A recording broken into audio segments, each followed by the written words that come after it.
অগ্নি কথাকে এনে একটা চেয়ারের মধ্যে বসায়। জুনি বলে, বারবার তোর কাছেই কেন বিপদ আসছে? কথা জানিস আমরা কতটা ভয় পেয়ে গেছিলাম তোর জন্য।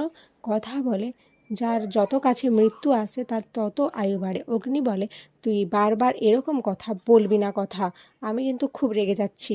এরপর অগ্নি বলে, কিন্তু আমার আফসোস একটা, ওখানে অনেক ক্রিমিনালস ছিল, সবাইকে আমি ধরতে পারিনি। ওকে বাঁচানোর জন্য আমি আর বাকিদের ধরতে পারিনি।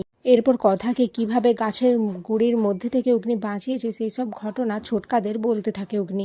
আক্কি বলে, আচ্ছা কথা, তুমি কি কাউকে দেখতে পেয়েছো? কথা বলে, ওরা তো আমাকে অজ্ঞান অবস্থায় ওই গাছের গুড়ির মধ্যে আটকে দিয়েছিল, আর আমার জ্ঞান পরে এসেছিল, কিন্তু আমি কয়েকজনের ক্ষীণ আওয়াজ শুনতে পেয়েছিলাম, আমার মনে হয় ওখানে রেচা ছিল। এদিকে তখনই পূর্বা আসে। পূর্বা সেই ক্রিমিনালদের ধরে জেলে নিয়ে যেতে বলে বাকি অফিসারদের। এরপর পূর্বা কথা দিকে তাকে বলে, কথা, তোমাকে আর এভিকে দেখে আমি একটা জিনিস শিখলাম, কি জানো? সত্যি Agniv is the best husband. আমার মা যখন আমাকে বিয়ের কথা বলতো আমি তখন এই বিয়ে, বর, বউ এসব কিছু ভয় লাগতো শুনে, কিন্তু তোমাদের দেখে বুঝেছি কথা, সত্যি অগ্নিভ আর তুমি রাজজোটক। তোমাদের দেখে আমার এই ভয়টা অনেকটা কমে গেছে। ছোটকা বলে, আচ্ছা ঠিক আছে অগ্নি, তুই বরং কথাকে গাড়ির কাছে নিয়ে আয়, আমরা এগিয়ে যাই। এরপর সবাই এগিয়ে গেলে অগ্নি কথাকে ধরে বলে, কী রে, দেখলি তো তোর টিমের লোকে কি বলে গেল? I am the best husband, কিন্তু আমার মূল্য তোর কাছেই নেই। কথা বলে, আমি কি একবারও বলেছি?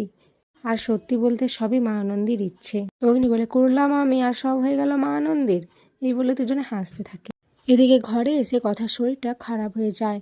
ডাক্তার এসে বলে কথার প্রেশারটা খুব হাই রয়েছে, মনে হয় খুব স্ট্রেসের মধ্যে রয়েছে। এরপর কথা বলে, আমি যখনই চোখ বন্ধ করছি তখনই আমার সেই কথাগুলো মনে হয়ে যাচ্ছে, গাছের গুড়ির মধ্যে আমি রয়েছি আর চেরাই কলের দিকে গাছের গুড়িটা এগিয়ে চলছে।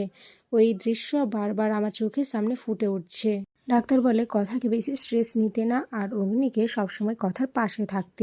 এরপর সবাই ঘর থেকে বেরিয়ে যায়। অগ্নি ভাবতে থাকে, তোর জীবনে এত কেন বিপদ আসছে? কথা, কখনো যদি আমি সঠিক সময়ে পৌঁছতে না পারি, আমি যদি তোকে হারিয়ে ফেলি, তাহলে আমি কিভাবে থাকবো? অগ্নিকে ভাবতে থেকে কথা বলে, পাচক মশাই আপনি কি ভাবছেন আমি জানি, কিন্তু আপনি কি ভাবছেন? আপনার মনের কথা আমি পড়তে পারি। অগ্নি বলে, তাই? তাহলে বল তো আমি কি ভাবছি। কথা বলে, আপনি ভাবছেন যে আমাদের জীবনে কেন এত ঝড়ঝাপটা আসছে। অগ্নি বলে, একদম ভুল, আমি ভাবছি তুই কতক্ষণে ঘুমাবি আর আমিও একটু রেস্ট নেব। এরপর কথা অগ্নির কোলেই মাথা রেখে ঘুমিয়ে পড়ে আর অগ্নি হাসতে থাকে। কথা ঘুমিয়ে যাওয়ার পর অগ্নি সবাইকে ডাকতে থাকে। সবাই বলে, কি অগ্নি, তুই এত রাতে কোথায় যাবি? অগ্নি বলে, আমি বারবার কথার জীবনের ঝুঁকি নিতে পারবো না। আমি জানি বাসুগুরু যে এইসবের সঙ্গে যুক্ত রয়েছে, ও কেন বারবার আমার কথার দিকে হাত দিচ্ছে আমি সেটা বুঝে উঠতে পারছি না। একজন বাবা কিভাবে তার মেয়েকে মারার চেষ্টা করতে পারে বারবার, সেটা আমি কিছুতেই বুঝে উঠতে পারছি না, তাই ওনার সাথে একটা ফয়সলা করতে হবে। জুনি বলে, কিন্তু অগ্নিদা এত রাতে তুমি কিভাবে যাবে? আর তাছাড়া কথার এইরকম একটা অবস্থা, ও যদি তোমাকে দেখতে না পায় তাহলে কিন্তু খুব খারাপ হবে। অগ্নি বলে, তোমরা তো আছোই, আমাকে আজকে যেতেই হবে বাসুগুরুজির মুখোমুখি হয়ে, ওনার থেকে আমি ফয়সলা আজ করবই। আক্কি বলে, দেখ ব্রো, তুই যদি এখন যাস আবার যদি কোনো ট্র্যাপে পড়ে যাস তাহলে? অগ্নিকে সবাই মিলে আটকানোর চেষ্টা করে, কিন্তু অগ্নি কারোর কোনো কথা শুনতে চায় না। অগ্নি রেগে বেরিয়ে পড়ে বাসুগুরুজির সাথে দেখা করতে। এদিকে প্ল্যাটি বলে, ঠিক আছে আমি ব্রোয়ের সাথে যাচ্ছি, কিন্তু তখনই কথা ঘুম থেকে উঠে পড়ে আর পাচক মশাই বলে ডেকে ওঠে। ছোটকারা কেউ কিছু বুঝে উঠতে পারে না যে তারা এই মুহূর্তে কি করবে। অপরদিকে রেচা নিজের ব্যাগপত্র গোছাতে থাকে। বাসুগুরুজি দেখে বলে, দেখি রেচা, তুই একা একা চলে যাচ্ছিস, আমাকে নিয়ে যাবে না? আমিও বেরোচ্ছি, আমার 2 মিনিট লাগবে। রেচা বলে, না না, তুমি এখানে থাকো কাকাই, তুমি আমার সাথে গেলে হবে না, তোমাকে এখানেই থাকতে হবে। আমার মনে হচ্ছে অগ্নি আর কথা এরা সবাই মিলে এটা ট্র্যাপ করার চেষ্টা করছে, ওরা যা ইন্টেলিজেন্স, ওরা নিশ্চয়ই আমাদের ধরে ফেলবে।